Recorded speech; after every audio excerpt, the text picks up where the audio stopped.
So just a minute ago, I kind of focused, I told you there were four things that really impacted employee engagement. We talked about the manager-employee relationship.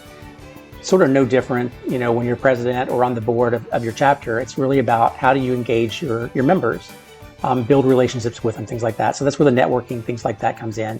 Looking for things they're interested in that we might be able to incorporate into the chapter, or in a content standpoint, or have them help us create that for the rest of the chapter.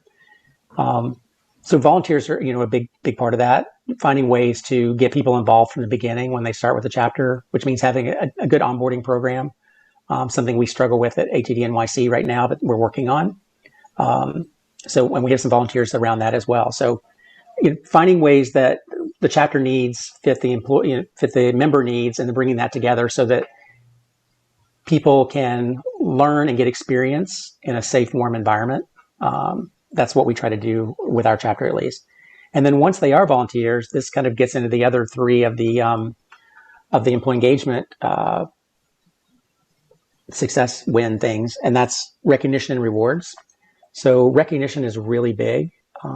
People never feel like they get enough recognition for what they do. So, it's constantly thanking people, understanding what they're doing so that you can, that they know you're involved and there to help them, giving them the resources and the autonomy, all those things that they need to be successful. The only difference from an ATD standpoint is we don't have money involved. So when you're in a company, people always just say, "Oh, just pay them more money. That'll engage them." Money only engages up to a certain point. I think I saw a survey somewhere that once you hit $75,000, then incremental money above that doesn't make you that much happier.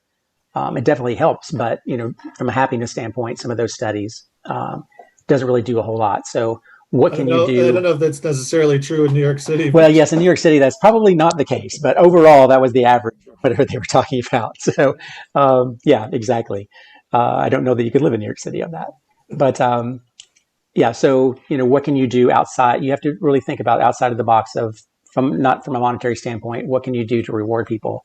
One of the things that we started last year, we always did paper certificates and things like that, and formal recognition events at the end of the year for all of our volunteers. But I just kind of felt like, well, what good is a piece of paper? What do you do with that? Oh. Do you frame it and take it to work? Because some people would be like, that's kind of stupid or cheesy or whatever, and people are just like, yeah, so it ends up either in the recycle bin or in a drawer filed somewhere. So last year, to make it a little more, to help people be recognized more for the work that they actually contributed, we started a digital badge program.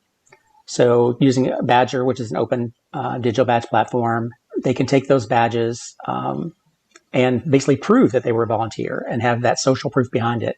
So the chapter tells basically what their expectation was for them in that role, what they actually accomplished, and then they can post that on LinkedIn or their social channels, things like that. So it gives people a little more background information about what they did as a chapter volunteer. That's badger.com? Badger.com, BADGR.com, or it might be .org, but tap in BADGR and you'll find it. Okay.